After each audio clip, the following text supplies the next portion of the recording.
At 300 pounds, Dorian Yates couldn't tie his own shoelaces. That's not an exaggeration. That's what he said himself. I Is it couldn't hardly hard? tie my shoelaces when I was 300 pounds. But for Dorian, that wasn't a sign of success. It was a warning. Today, at 64, he's swapped the 300-pound frame for something far more valuable, a body that actually works. Because what got him to the top of bodybuilding is not what kept him healthy, and what he's figured out on the other side of that career. It might be the most useful thing any person over 60 could hear. Coming up, his training philosophy, why his goals completely changed, what all those heavy weights actually cost him, and the one training trap that keeps most people stuck, no matter their age. Training philosophy. To understand why Dorian Yates changed how he trains, you first have to understand what he was doing before. Dorian didn't stumble into bodybuilding with a plan. There were no personal trainers, no online coaches, no YouTube tutorials. He left home at 16, had no formal education, 16, and I was out on the street, living at, friends' houses. and found himself in a sport where he had to figure out almost everything from scratch. He stopped following the crowd and started asking one question. What is the absolute minimum amount of work needed to force a muscle to grow?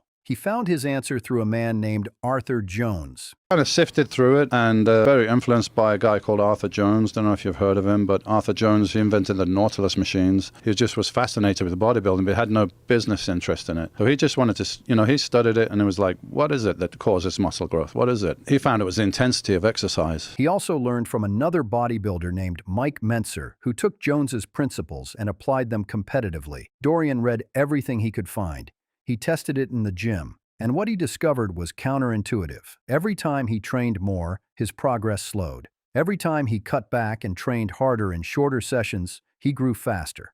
If I trained more often, or if I did more in the gym, my progress would slow down or it would stop. As soon as I cut back and I made the workout shorter and more intense, my progress went. The result, he was competing at world championship level after just 18 months of training. That kind of progress doesn't happen by accident, and the method that took him there was built on a single, almost radical idea. Less time in the gym, more intensity while you're there. That principle sounds simple, but most people get it completely wrong, which is exactly what the next part of his story is about. The myth of overtraining. A huge number of people think that more work equals more results. If 1 hour is good, 2 hours must be better. If training 4 days a week is working, 6 days should work even better. Push harder, do more, always more. Dorian Yates spent years proving that this belief is not only wrong, it's actually working against the person who holds it. And in first place, Dorian Yates!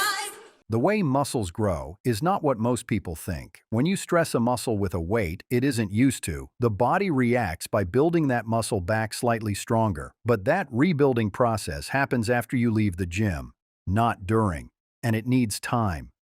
Dorian used a simple analogy to explain this. If you get a bit of sandpaper and you rub it across the palm of your hand and it's kind of bloody, if you leave it and let it heal up, what's going to happen? The skin's going to develop back a little bit stronger, a little bit thicker than before because it wants to protect against that stress. So that's the process. But if you go and you make your hand bloody, and before it's healed up again, you go and rub it again, what's happening? You're not really getting anywhere, you're just going to have a bloody hand. Every time someone heads back to the gym before their body has had time to recover, they are rubbing that raw hand again. They feel disciplined and dedicated, but they're not making progress. They're just accumulating damage. This is why Dorian's workouts at the peak of his competitive career averaged 45 to 50 minutes. 4 times a week, that's it. And when people heard that, they laughed. I was doing average 45, 50-minute workouts, probably 4 times a week. Everybody says, oh, that's it. Well, I write on a piece of paper, what the fuck is that? That's nothing, man. I'm like, okay, but come and do it. Come and do it and tell me if you want to do more. Nobody who did one of those sessions ever asked for more, because the intensity was total. Short sessions, maximum effort, enough recovery between them. That was the formula that built the most dominant physique in professional bodybuilding history. But even with this perfect formula, Dorian eventually hit a wall that forced him to walk away from everything he knew. Evolution of goals. After Dorian Yates retired from competitive bodybuilding, he kept training the way he always had. Heavy weights, big loads, pushing hard, because that was all he knew. That was who he was. But something kept nagging at him. His shoulder was getting worse. His hips were starting to complain. He had already had surgeries on his rotator cuff, and they hadn't fully repaired the damage. And still he kept going, telling himself this was just part of the deal. This is what dedicated training looks like. This is the price. Then one day he asked himself an honest question. Who is this actually for? Is this serving me now? Why am I doing this? Am I doing this just to try and maintain something for other people, what they think I should look like? Right. And I kind of came to the conclusion, yeah, you are. Because you're not a bodybuilder anymore. You're not competing. That's a rare moment of honesty. Most people who have built their identity around a physical goal find it almost impossible to question whether that goal still makes sense. Dorian had to confront the fact that he was continuing a training style that was designed for competition. My goals are more health-related now, whereas before I was a young guy and I wanted to be the best at this thing I was doing. I put everything into that. But, that kind of physique's not practical for everyday usage, So Dorian changed, not because he gave up, but because he was honest about what his body actually needed at this stage of his life. He started cycling. He took up yoga.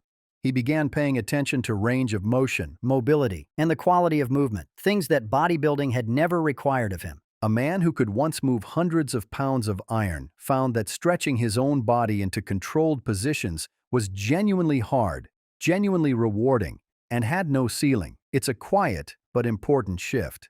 From chasing a number on the bar to chasing how well the body actually works. And for anyone over 60, it's a shift worth thinking about carefully. To see the real cost of ignoring these warnings, you only have to look at Dorian's peers who never stopped pushing. Injury prevention. Dorian Yates is not alone in paying a physical price for decades of extreme training, and the contrast between his story and someone like Ronnie Coleman, who followed him as Mr. Olympia champion, is worth looking at closely. Coleman is widely considered one of the strongest bodybuilders who ever lived. He trained with powerlifting-style loads while preparing for competition. The weight he moved was extraordinary, but the cost has been severe. Multiple spinal fusions, both hips replaced, significant limitations in how he can move his neck and back, and he went through all of this while still a relatively young man. Dorian mentions this not to criticize, but to make a point. The difference between a person who can move freely at 70 and one who cannot often comes down to decisions made much earlier. Dorian puts it simply. That kind of training and that kind of physique is not going to serve me now. Right. So I do training to be more functional. What does functional training actually look like? It looks like the movement the body was designed to do. Carrying things, bending, rotating, balancing, breathing deeply, recovering well between efforts, staying mobile through every joint. It's less dramatic than a 300-pound squat. It photographs less impressively. But it's what keeps a person capable and comfortable at 65, 70, and beyond. Dorian also points to yoga specifically, not as a soft alternative to real training, but as something that exposed weaknesses he didn't know he had. Physically, it's amazing. I got much more range of motion, mobility, and then you got the spiritual aspect of it as well. The lesson from Dorian Yates is that every training goal has a season. And knowing when to shift that goal, honestly, and without ego, might be the most important fitness decision a person ever makes. Dorian had the honesty to look at everything he had built and ask whether it was still serving him. That question, honestly answered, changed everything about how he trains. And it might just change how you think about training too.